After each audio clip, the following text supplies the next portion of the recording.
All right. Hello, everybody, and welcome back to Video Game Therapy. The last two episodes, I kind of had like an intention going into them, and I think that kind of worked to my detriment. So let me check email. You're not going to have an email here, Mark. I am checking my Proton mail just to see if anyone sent any questions, because I low-key dream of it, but I know that it's also not going to happen. Oh, look at that. Okay. Well, anyway. Today, I kind of had the idea of talking about feelings on doubt after releasing 1,000 videos, and potentially talking about like manifesting, and then I was like earlier today, I had a thought, and I was like, wow, I think I enjoy the fantasy of things more than I enjoy them in reality, even if they become true.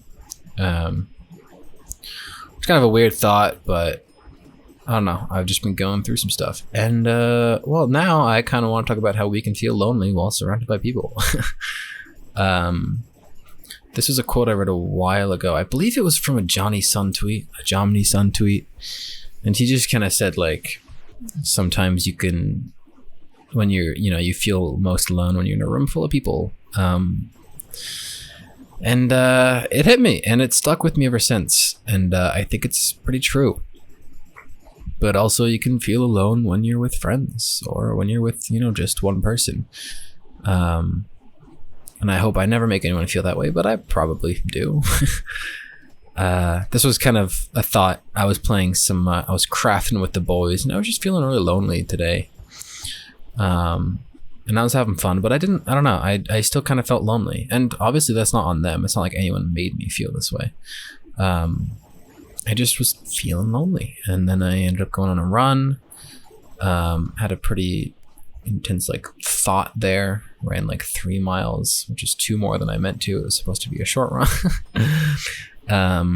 In the rain, but I still feel kind of lonely, and for some reason my only comfort is talking to 4 people who will click on this video and watch 2.5 minutes of it before clicking away.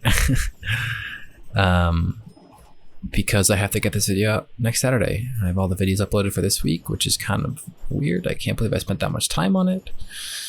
The Cowdino arcade is, I don't know, I'm trying to take the lifestyle channel really seriously.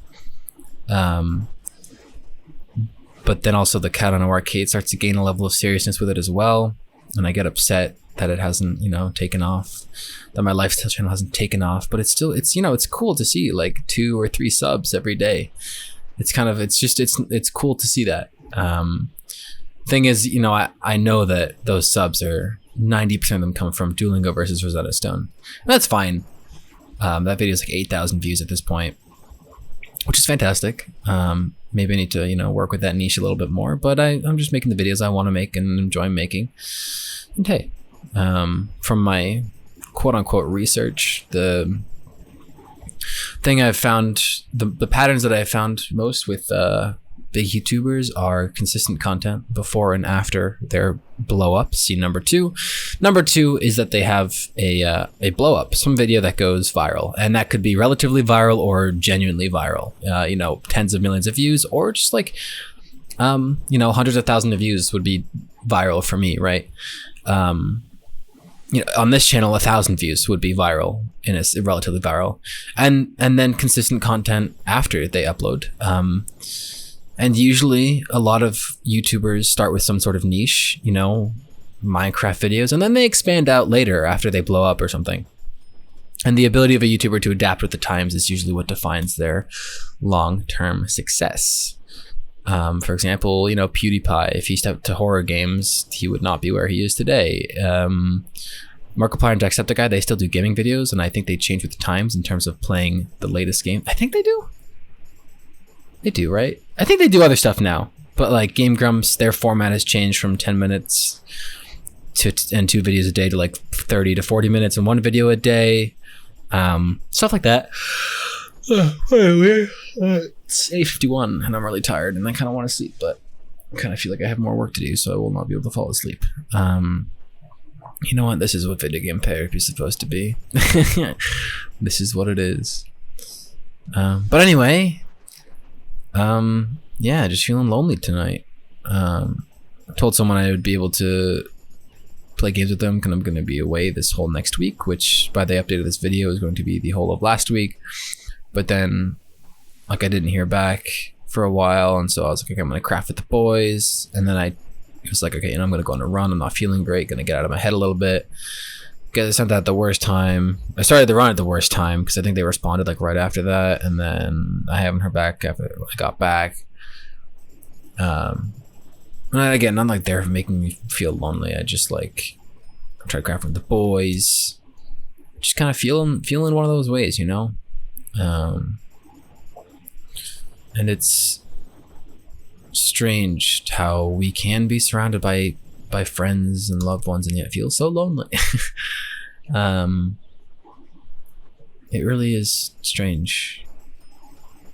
I was thinking about just like you know, let's say you have a crush on someone, right? I came to this realization a while ago, and I talked about this in my Stoicism VGT, I think, that, you know, if you created a simulation in which you got your crush's honest answer, it wouldn't mean that you told your crush you liked them, right? Yeah, assuming, you know, the simulation is, hey, I like you. Even if you put in a simulation, that wouldn't change anything. It's the nerve-wracking aspect of making that fantasy into a reality. It's the nerve-wracking part of your mind that says, there's this thing that I don't know, dreamed of. You know, you have this idea of a person in your head. And I think a large part of, you know, fear of rejection comes from, is this person going to meet the standards that I have of the person in my head, right? I don't know if that makes any sense at all. But I think that's where my fear comes from in terms of, you know, telling people you like them.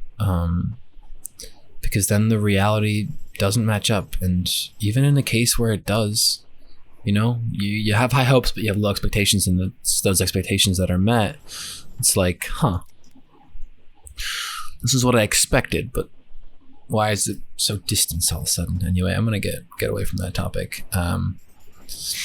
Just don't be afraid to make things real, I guess. Don't be afraid of the reality of them.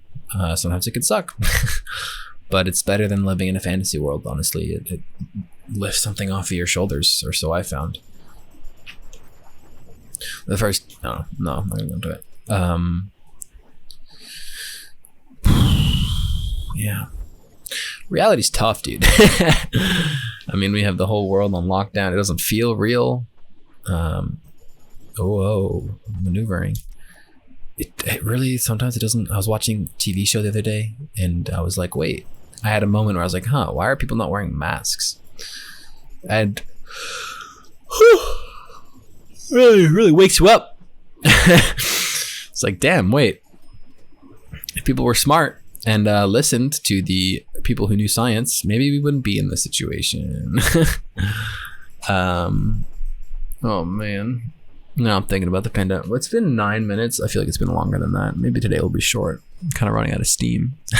I'm already way out of steam, honestly. Wow, it's a slow flight.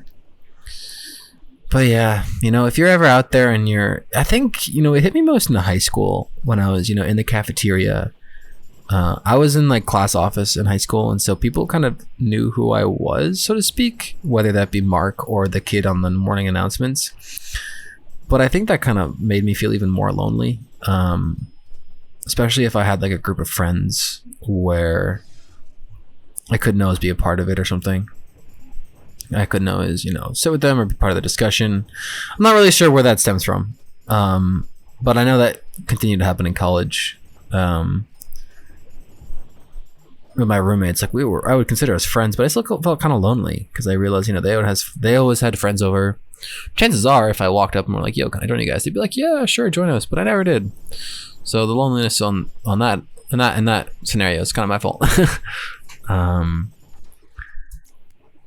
You know, this channel started as the Pan Studios with some friends, and then I kind of kept doing it, and I guess I kind of feel lonely in that regard. I was thinking about, okay, maybe I will end up talking about this, but it'll relate back to loneliness, I think. I was thinking about how I have 1,009 videos on this channel that are public, right? And I've been running it for 7.5 years, and it's never been consistent. It started when I was 12. So other people have done the same thing, but I don't know if anyone else has had this many videos on their channel. And I was thinking about this and how I always think, oh, the algorithm is weighing me down, but I can't blame the algorithm. You know, maybe it is weighing me down in terms of those old videos. Maybe I can try fighting it by unlisting those videos or something, but it's not about the algorithm. The algorithm is just another excuse. You know, it's, oh, the algorithm doesn't favor me. It's like, yeah, in a lot of ways, you know, it won't recommend your video if people don't watch the whole thing or click through. But the core of the problem, you know, the algorithm recommends content that's drama, right? The core of the problem there isn't the algorithm. You can't fix that because it's human psychology. It's human psychology to get bored of a 40-minute Pokemon video and leave at minute 15. It's human psychology to click on the clickbait thumbnail, not thickbait clumnail. Anyway, clickbait thumbnail versus the, you know, picture of Dino Run with VGT003 in the top right corner. It's not the algorithm, it's human psychology. And I need to remind myself of that. And also that, you know, if I believe in my content, then maybe it'll take off. But I don't know. I would say I put effort into my content. I edit my videos. Some of them I like skip through. A lot of them I put a lot of time in. Like with the boys, I put a lot of time into them. But I gotta just believe in the good content, right? And just keep uploading. I'm gonna have to stop doing daily videos eventually, but it's, I don't know, it's just crazy. Anyway, so back to a thought from like 2 minutes ago. I was thinking earlier today, I was like, I wonder if I'm in like some 1% that keeps doing this and YouTube hasn't like taken off for them, right? I wonder if I'm in this 1% of people who have 1,000 videos, and I know that's kind of a pretentious thing to say, but I do wonder if like I'm a unique case. It's a relatively unique case in the sense that I've tried this long, in different bursts, granted, but this long to, you know, make it on YouTube or whatever.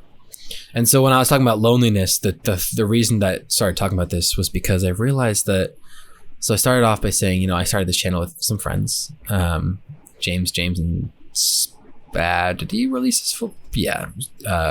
Little Spurred, we'll put it that way. JD3, Winchester Laxborough, and Little Spurred. And mobkinz 78. And I joined after. We did like a Minecraft video on my server, and then they were like, yo, you want to join the Pants Studios? And then I think I took it too seriously. And I wasn't sure, I wouldn't say too seriously. I really wanted it. I was having so much fun doing it. And I still do, I think. I take it a little too seriously, sure. I get really into analytics. But anyway, I was the only one doing it for a while.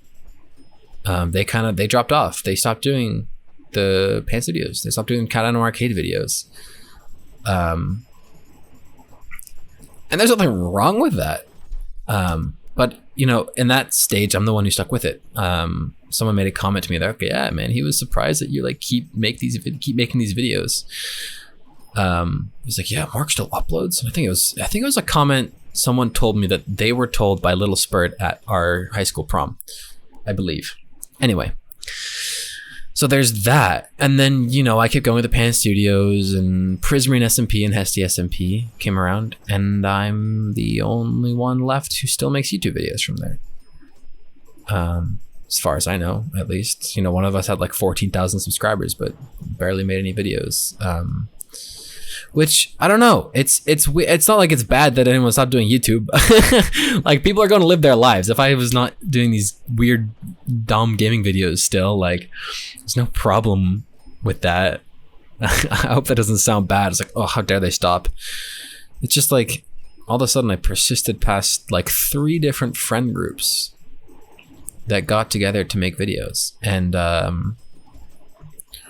here I am. And then I tried again like last summer, and then I moved, and I said this is probably goodbye, but I guess I just can't let go of the Cowdino arcade. Maybe I should, I don't know, but I feel like letting go of the Cowdino arcade. Oh man, Oinkcraft.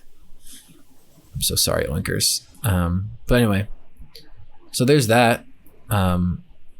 And then me and the boys started some modded Minecraft, which you'll be seeing hopefully weekly soon. They kept like asking me if, is it okay if we play like when you're not on? And I was like, yeah, of course. And they're like, oh, well, we thought, if you wanted to record it. And I was like, no, like it's fine. I have the fun ruined for me for video games because I recorded them too seriously, and now I have to record them when I play them. Which is true to a degree, and I'm trying to find that again. But anyway, and I really hope, I had the thought today, like, oh man, like Adrian's making Kentucky Fried Chicken, KFC on the server. Like that would be funny content to record. And then I was like, you know what? Nah, man. And it's occurred to me a few times, like, oh, like what if Chris started doing, I don't know, like videos too, and then we and it just reminds me that like I hope none of my friends start doing a YouTube channel unless they feel truly adamant about it. I don't know. This is kind of getting into weird territory, but it's just in the past. Oh, I have a great example. In the past, the small group things I've been a part of have ended, and all things come to an end. But we were gonna start another Minecraft SMP. I was gonna write a plugin for it and everything. And then Valorant came out. No, we were gonna start a new Minecraft SMP because the one we were playing, Arcana Labyrinth, but that shut down ages ago. But it gave me a cool idea, and I started flying, and I organized this whole thing on Notion, on like an Minecraft SMP to make. And I was thinking of the people we could invite, but I don't know if I can suffer to see other SMP die. I mean, the modded Minecraft with the boys, they were playing earlier today. We played a bit yesterday. Boys, if you're watching, forgive me, but I don't think it's gonna last more than a month. I mean, we all have school starting up soon, and my prediction is that they'll play for the next week or 2 weeks until there's a learning curve with all the mods, and it gets just too hard to fully enjoy it, so to speak. Kind of like you tire yourself out, and then we're gonna be like, oh no, we'll do another month, and then no one's active on it, and then you kill the server, and then someone tries to join like 2 months later, and it's like, wait, what happened? And it's like, well, no one played. That's my experience with SMPs. I don't think I can live to see another one of those die. I don't know. I feel like I could go into a long tangent about those SMPs themselves. Yeah, I mean, maybe this is just me missing the good old days, and I'm totally acceptable. I'm totally accepted that they've ended. It's just kind of weird how I feel like I'm the last one standing in a lot of regards. I guess that's kind of it. I guess that's where the loneliness is coming from today. I feel like I'm the last one standing. When it comes to making YouTube videos. I wonder if I'm in the 1%, It's kind of like when you join like a sports team and you're like, oh, I'm going to stick with this all 4 years, and then you leave after year 1. Or something, things like that. You make a commitment and then you don't stick to it. And it's a bell curve. There are people who stick with it for an average amount of time, people who stop almost immediately, and people who keep going. And I don't know, maybe I need to find the people like me who keep going for some reason. And I want to make a community with those people, but I can't because I'm extrovert and introverted, not extroverted. I would love to have a community to grow with, sort of like SMP Live in a sense. Just to have a community to play with, to make content with, That's what Prismarine was, and I think Prismarine solidified the Cowdino arcade being so adamant, so persistent in my life. Because it was a group of people to make content with.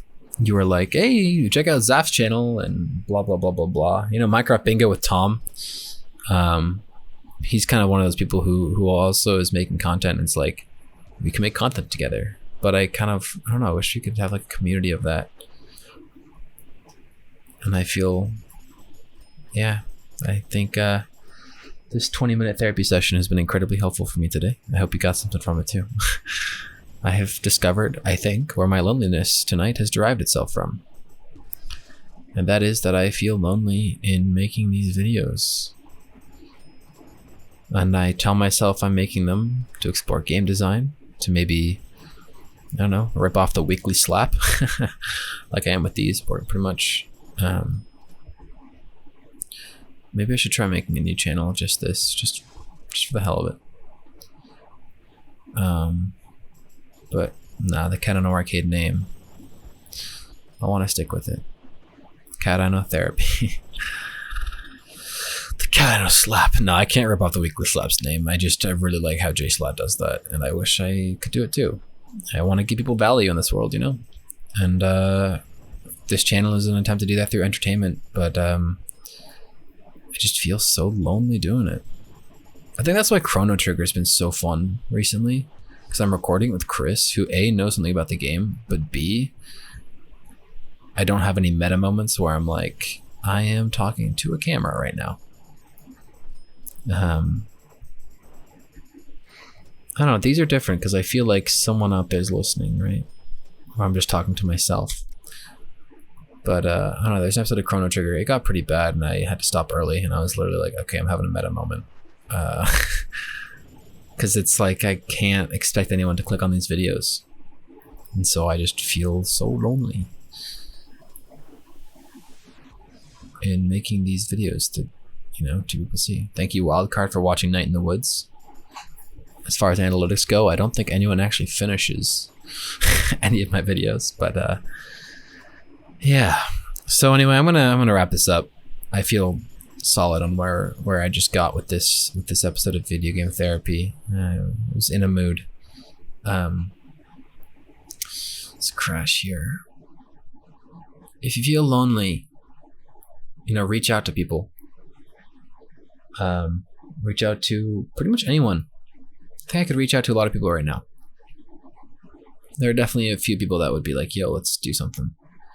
But, you know, I'm not feeling it. Maybe I will, maybe I won't, I don't know. If you're feeling lonely, find people like you and surround yourself with them. Maybe one day I can, you know, the hope with the SMP idea was also to like find other content creators like my size-ish, you know, around a few hundred subs, and we could all join the SMP together, and, you know, I'd reach out and make the community. I'd be the spearhead. I would be, you know, the Sky Does Minecraft of Team Crafter. They call me Carson the Lunch Club or whatever. Not because of the fame or anything, but just because I would be the name associated with it all, and the one who got it all started. I don't even know if Carson's the one who got it started, or Sky Does Minecraft has got it all started, but those are the big names, you know what I mean? The Thomas Frank of productivity, the Matt Diavella. Maybe one day. I can't hope, but I can't expect, but I can hope, I guess. I just have to, you know, stick with it. So, thanks for watching. Thanks for listening. Don't forget to reach out to someone if you're feeling lonely. Reach out to me, mobkinz at pm.me, if you have questions and you want to hear me talk about it. My unsolicited advice. That sounded so much like a plug, and I mean it was, but I don't know. I just really want to help people, and I feel like I can with my words. So, that's really weird. Okay. Yeah, have a good night, morning, whenever this comes out. Thanks for watching. Bye.